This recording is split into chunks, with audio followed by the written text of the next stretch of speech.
Hi everyone, ಎಲ್ಲರೂ ಹೇಗಿದ್ದೀರಾ?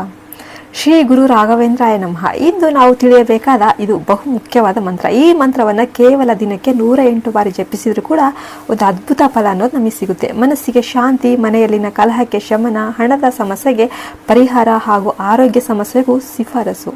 ಈ ಮಂತ್ರ ಯಾವುದು ಅಂತಂದರೆ ಓಂ ಶ್ರೀ ರಾಘವೇಂದ್ರಾಯ ನಮಃ. ಇದು ಕೇವಲ 5 ಪದಗಳ ಮಂತ್ರ ಆದರೂ ಕೂಡ ಇದರಲ್ಲಿ ಇರುವ ಶಕ್ತಿ ತುಂಬ ಅಪಾರ. ಶ್ರೀ ಮಧ್ವಾಚಾರ್ಯರ ಪರಂಪರೆಯಿಂದ ಕೂಡ ಇದು ನಡೆದು ಬಂದಿದೆ. ಇದು ಭಕ್ತರನ್ನೆಲ್ಲ ದೇವರು ಕಾಪಾಡ್ತಾರೆ. ಈ ಥರ ಸಾವಿರಾರು ಜನ ನಂಬಿದ್ದಾರೆ. ಈ ಮಂತ್ರದ ಪ್ರತಿ ಜಪ ಒಂದು ಹೂವಿನಂತೆ ದೇವರ ಮೇಲೆ ಅರ್ಪಣೆ ಆಗುತ್ತೆ. ಮನಸ್ಸಿನಲ್ಲಿ ನಿಷ್ಕಾಮ ಭಕ್ತಿ ಇದ್ದರೆ ಮಾತ್ರವೇ ಫಲ ಸಿಗುತ್ತೆ. ಅದೇ ಕಾರಣಕ್ಕೆ ಪ್ರತಿದಿನ ಕೃತಜ್ಞತೆಯಿಂದ ಈ ಮಂತ್ರವನ್ನು ಉಚ್ಚಾರಣೆ ಮಾಡಬೇಕು. ಇದು ಕೇವಲ ಒಂದು ಶ್ರದ್ಧೆಯ ವಿಚಾರ ಅಂತೂ ಅಲ್ಲ. ಪಾಪ ಕರ್ಮಗಳ ಭಾರ ಕಡಿಮೆ ಆಗುತ್ತೆ. ಈ ಮಂತ್ರವನ್ನು ಜಪಿಸುವಾಗ ನೀವು ಮನಸ್ಸಿನಿಂದ ಗುರುಗಳನ್ನು ಕರೆದಾಗ ಅವರು ನಿಮ್ಮ ಮನೆಯೊಳಗೆ ವಾಸ ಮಾಡ್ತಾರೆ. ಆದರೆ ಈ ಮಂತ್ರದ ಪ್ರಭಾವ ಗಟ್ಟಿಯಾಗಿ ವ್ಯಕ್ತವಾಗಬೇಕಾದ್ರೆ ನೀವು ಈ 5 ನಿಯಮಗಳನ್ನ ಪಾಲನೆ ಮಾಡಬೇಕು. ಜಪದ ಸಮಯ ನಿಶ್ಚಿತವಾಗಿರಬೇಕು. ಬೆಳಗ್ಗೆ 6 ಗಂಟೆ ಇಲ್ಲ ಸಂಜೆ 6 ಗಂಟೆ.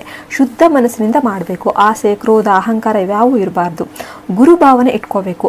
ಅವರು ನಿಮ್ಮ ಪಕ್ಕದಲ್ಲಿದ್ದಾರೆ ಎಂಬ ಭಾವನೆ ಇರಬೇಕು. ತಪ್ಪು ಮಾಡಬಾರ್ದು. ಗುರುವಿಗೆ ಎಲ್ಲ ಒಪ್ಪಿಸ್ಬಿಡು, ಒಪ್ಪು ಎಲ್ಲ.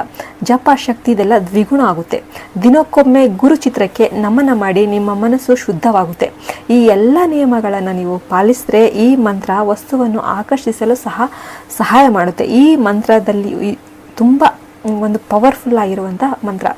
ಈ ರಾಘವೇಂದ್ರರು ಕಾಮಧೇನು ಗುಣದ ಗುರು. ಅವರ ಆರಾಧನೆ ಮಾಡಿದವರು ಬಡವರು ಆಗೋದಕ್ಕೆ ಸಾಧ್ಯನೇ ಇಲ್ಲ.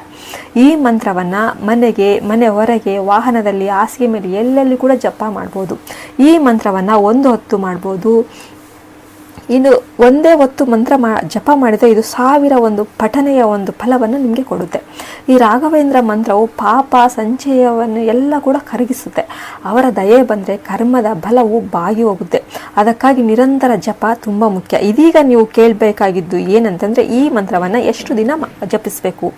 ಜೀವಮಾನವೆಲ್ಲವೂ ಜಪಿಸಿದರೆ ತುಂಬಾ ಒಳ್ಳೆಯದು. ಗುರು ಅನುಗ್ರಹ ನಿಮಗೆ ಆಗುತ್ತೆ. ಇದು ಶಕ್ತಿ ನೀಡುತ್ತೆ, ದೃಢತೆ ನೀಡುತ್ತೆ, ಧೈರ್ಯ ನೀಡುತ್ತೆ, ಆರ್ಥಿಕ ಸಾಧನೆ ನೀಡುತ್ತೆ. ಇದೀಗ ಕೆಲವು ಸತ್ಯ ಘಟನೆಗಳು ಕೂಡ ನಾವು ನೋಡ್ತಾ ಇದ್ದೀವಿ. ಇದು ನಮಗೆ ಗೊತ್ತಿದ್ದವರು ಹೀಗೆ ಜಪ ಮಾಡಿ ತುಂಬ ಒಳ್ಳೆಯದನ್ನು ಕಂಡುಕೊಂಡಿದ್ದಾರೆ. ಓಂ ಶ್ರೀ ರಾಘವೇಂದ್ರಾಯ ನಮಃ ಅಂತ 108 ಬಾರಿ ಏನಾದರೂ ನೀವು ಜಪ ಮಾಡಿದ್ರಿ ಅಂದರೆ ಅವರ ಮಕ್ಕಳಲ್ಲಿ ಓದು, ಅವರ ಮನೆಯಲ್ಲಿ ಶುಭ ಕಾರ್ಯ ಎಲ್ಲವೂ ನಡೆದಿದೆ. ಇನ್ನೊಂದು ಘಟನೆ, ಒಬ್ಬ ಪುರುಷ ಕೂಡ 45 ಲಕ್ಷ ಸಾಲವನ್ನು ಈ ಮಂತ್ರದಿಂದ ನಾವು ತೀರಿಸಿದ್ವಿ ಅಂತ ಹೇಳಿದ್ದಾರೆ. ಕೇವಲ 41 ದಿನ ಈ ಮಂತ್ರವನ್ನು ಜಪ ಮಾಡಿದ್ರೆ ಅವರು 40 ಲಕ್ಷ ಸಾಲನೂ ತೀರಿ ಹೋಯಿತು ಅಂತ ಹೇಳಿದ್ದಾರೆ. ಇಡೀ ಮಂತ್ರದ ಹಿಂದೆ ಇರುವ ಶಕ್ತಿ ಏನಂದರೆ ಶಬ್ದ ಬ್ರಹ್ಮ. ಈ ಶಬ್ದಗಳ ಅಲೆಗಳು ನಿಮ್ಮ ಮೆದುಳಿನಲ್ಲಿ ಪಾಸಿಟಿವ್ ಎನರ್ಜಿ ತರುತ್ತೆ. ಇದು ವೈಜ್ಞಾನಿಕವಾಗಿ ಕೂಡ ಸಾಬೀತಾಗಿದೆ. ಹಾಗಾಗಿ ಈ ಮಂತ್ರ ವೈದ್ಯಕೀಯ ದೃಷ್ಟಿಯಿಂದಲೂ ಕೂಡ ತುಂಬ ಉಪಯುಕ್ತ. ಈ ರೋಗಿಗಳಿಗೆ ಕೂಡ ಇದು ತುಂಬ ಒಳ್ಳೆಯದು. ಶುದ್ಧವಾದಾಗ ನಮ್ಮ ಮನಸ್ಸು, ಬುದ್ಧಿ ಸರಿದಾರಿಗೆ ಬರುತ್ತೆ. ಅದು ತೆಗೆದುಕೊಳ್ಳುವ ನಿರ್ಧಾರಗಳು ಸಹ ಯಶಸ್ವಿಯಾಗುತ್ತೆ. ಈ ಮಂತ್ರದ ಮೂಲತಃ ತತ್ವ ಏನು ಅಂತಂದರೆ ಶರಣು ಪಡೆಯುವುದು. ಅಂದರೆ ನಾನು ಏನೂ ಅಲ್ಲ, ನನ್ನ ಮೇಲೆ ಏನೂ ಶಕ್ತಿ ಇಲ್ಲ. ನೀವು ಎಲ್ಲೇ ಇರಿ ದೇವರಿಗೆ ಶರಣಾಗತರಾಗಿ. ಗುರುವಿನ ಮಂತ್ರವನ್ನೇ ಇಲ್ಲದೆ ನಾನು ಪ್ರಾರ್ಥನೆ ಮಾಡಿದರೂ ಅವರು ಕೇಳ್ತಾರ? ಹೌದು. ಆದರೆ ಮಂತ್ರ ಶಬ್ದ ಶಕ್ತಿ ಪ್ರತ್ಯಕ್ಷ ಇರುತ್ತೆ. ಆದ್ದರಿಂದ ಮಂತ್ರ ಜಪ ಅತ್ಯಂತ ಶ್ರೇಷ್ಠ.